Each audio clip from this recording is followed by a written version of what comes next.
All right, friends, this is a recap of week 5, day 1. So if you haven't seen previous videos, if you've missing some other classes, it's not this class, then you're in the wrong place. Pear Deck code, don't worry about that because if you're watching this asynchronously, there's going to be no Pear Deck. But I want you to think about the questions. If I say like, oh, if it says like write your response, there's like a little Pear Deck thing in the bottom. You should be trying to like do these things on your own. If you're watching asynchronously, often the burden's on you to like try a little bit harder to have things explained because, I know it's a little harder to learn from me in a video. But pause the video, try all 4 of these do now questions before I review them. If you're simply just watching them without trying them, I guarantee you that you won't learn anything. I'm almost positive. If you don't try anything and you're just watching the video without trying on your own, you're gonna have a very tough time. So pause and give those an attempt. Okay. So valence electrons are the outermost. Green is the outermost. This has 7 valence electrons. Chemical symbol, F is the chemical symbol. Chemical symbol is like the abbreviation. F, the full name is fluorine. F stands for fluorine. How many protons does this have? Well, we can use net charge equal to 0. I know that the total electrons have to cancel with the total protons. The total electrons, not the valence, the total is 9. That means that there's 9 negative charges. That means that's there 9 positive charges. Protons are positive, 9 protons in the middle. Or you could Google periodic table and look for F on the periodic table and find out it's the 9th element, meaning that it has 9 protons. How can we reduce the net charge to -1? Right now it's at 0. We can add an electron. We can also subtract a proton, but really what we're going to think about is no longer moving the protons around, but we're going to think about moving electrons only. Last class. This is huge right here. So families. Remember that the transition metal families that are in the center don't follow the pattern. But the pattern of valence electrons, remember, outside ring, F, this has 7, meaning that it's in this family right here, 7. It goes family 1, 1 valence, 2 valence, 3, 4, 5, 6, 7, 8. Those are really important to memorize that pattern. Today we're going to talk about 8 is great. We're going to do an introduction to chemical reactions. We're going to do the final assessment. Turns out we don't have a ton of time for these things, so those are going to be optional. Okay, 8 is great. So I want you to look at these 2 different atoms right here. These are both the atom Na, which stands for sodium because it's in a different language. Sodium obviously doesn't begin with an Na. I want you to make a prediction. Which do you think is great? 8 is great. Which one is great? So make your prediction, and I'm going to reveal the answer now. So our answer here, Finn's saying yes. Our right-hand side here, this sodium atom is great. This sodium atom is not great. Jake's a little sad here. Look at these 2 different atoms. What do you notice difference about them? Okay, we're going to try this again now. Which one of these is great? We got a fluorine atom here, F. We got a different fluorine atom here, F. Pause, think about which one's great.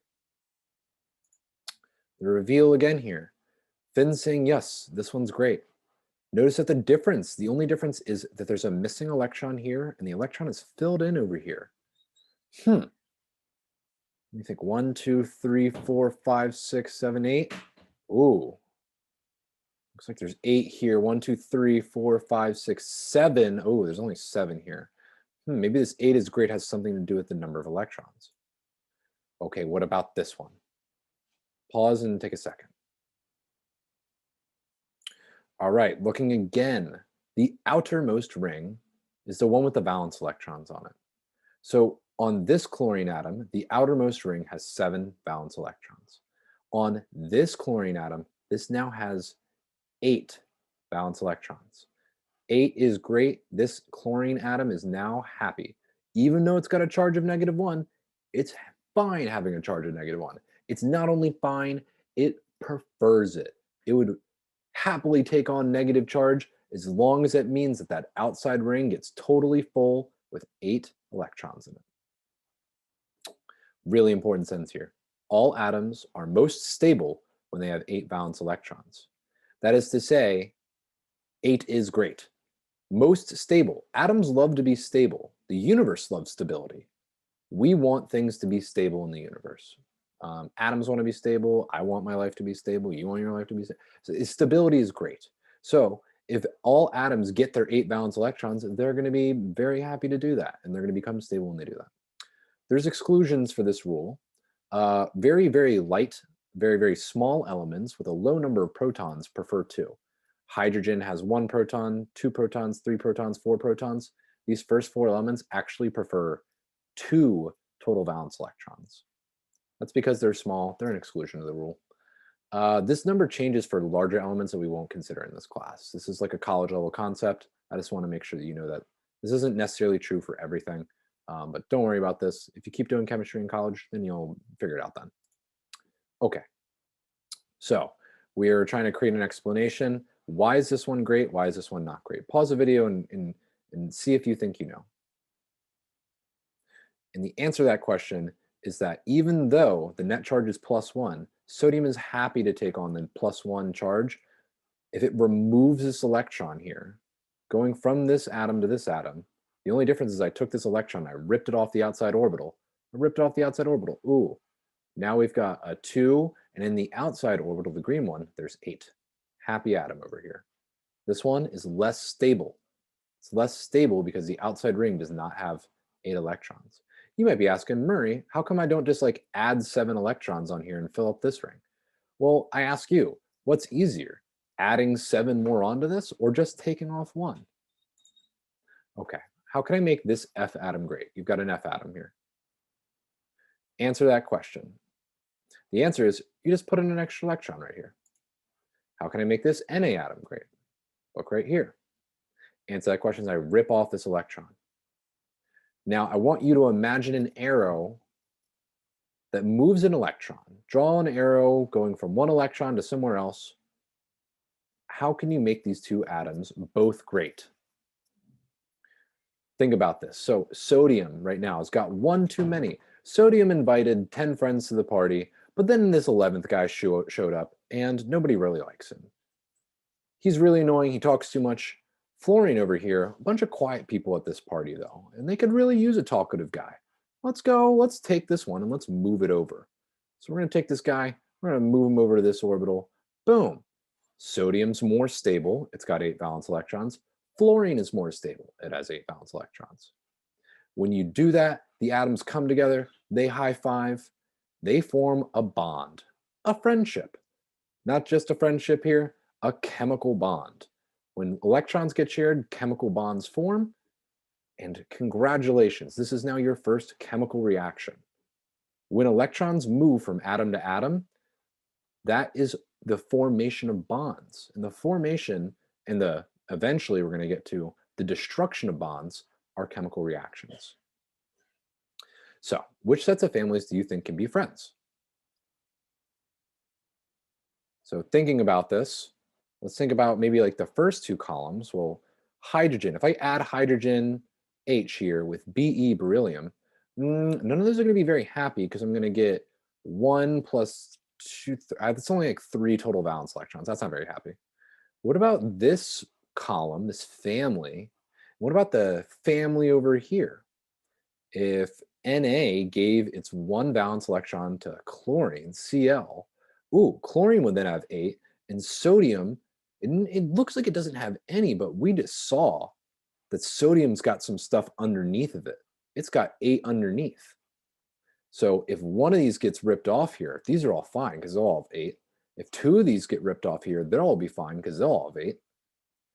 Think about that. These sets of valence electrons and the patterns you can match with them will tell you which types of atoms will bond together.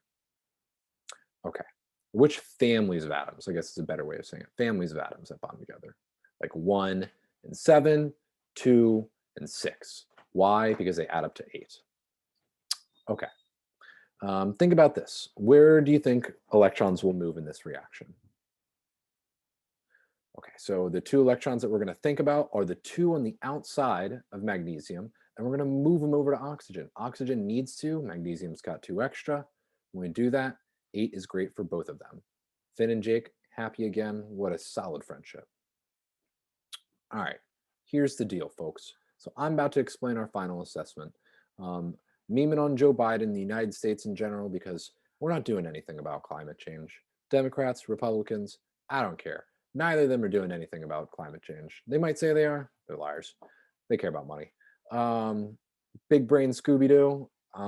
If you're feeling like that big six head energy, let it rock, you know? We've got some stuff here that I could read, but I'm think that you can read, and it's very important that you do read these, but this will be on your worksheet.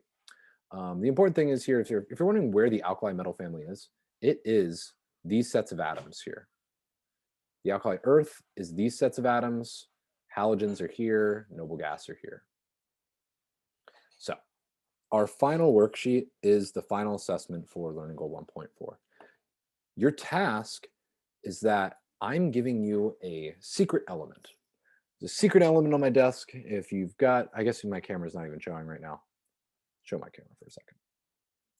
Hide me. Boop. I have this secret element on my desk.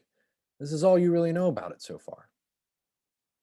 I've been doing my at-home experiments and I've been making a mistake. I've been labeling my elements and now I don't know what my element is. Now I just got it on my desk, but maybe I can use something about the families, this information that appears in the families that, again, if you don't read this, you won't pass this learning goal because you need to read this.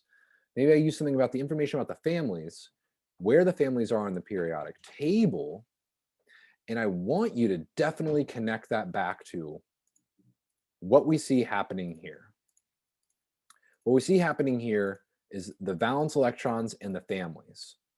So valence electrons and families are extremely related, right?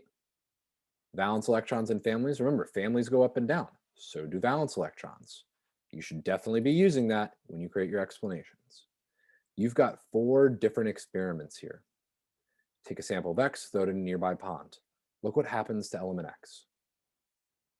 You take a sample of element X and you mix it with sulfur, chemical symbol S. You see that no reaction occurs. Here's a hint that that should be on your paper. If it's not, add it. Hint, what family is sulfur part of? You do another trial and you mix element X with chlorine, chemical symbol Cl. You see the reactions occurred. Hint, what family is chlorine part of? So when I say a reaction has occurred, I mean that this kind of thing is happening here. These kind of things are chemical reactions. Oxygen and magnesium undergo a chemical reaction because they can make 8 is great. So, and you've got experiment 4, the hard one to explain. You take a photon gun that shoots out high energy photons that remove all of the highest energy electrons from an atom.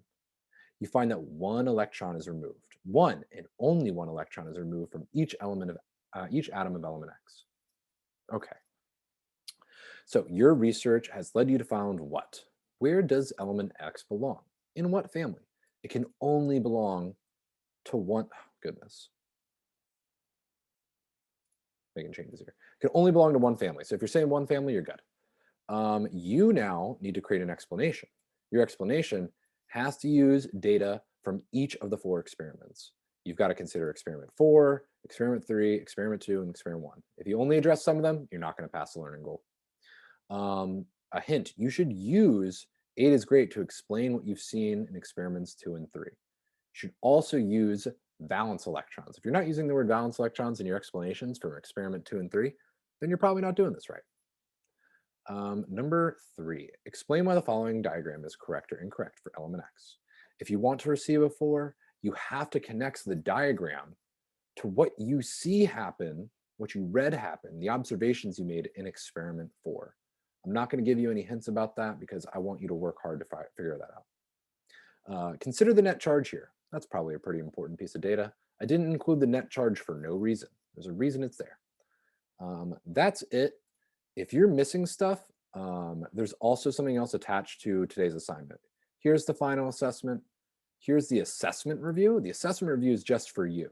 This is for you to look at what your final score was from each of these final assessments. And if you want to resubmit stuff, you can only do it up until Thursday at midnight. I will not look at anything on Friday. If you resubmit something at Thursday at 1 a.m. or Friday at 1 a.m., I'm not going to grade it. Promise. I'm setting a boundary. I got boundaries in my life and I need to. I forgot to mention, if you want a bigger periodic table, because it might help, this link right here will bring you to a bigger periodic table. This periodic table is big enough for you because it has both sulfur and chlorine. The only elements you really need to look up are here on this. I'm not going to tell you where because you can use your eyes and figure it out. that's it, folks. That's our recap. Um, if you want to go check out Atlanta Millionaires Club by Faye Webster, it's some soft, nice music. Go ahead and do that. That's it. I guess I'll stop sharing my screen and wave goodbye. Deuces. Later.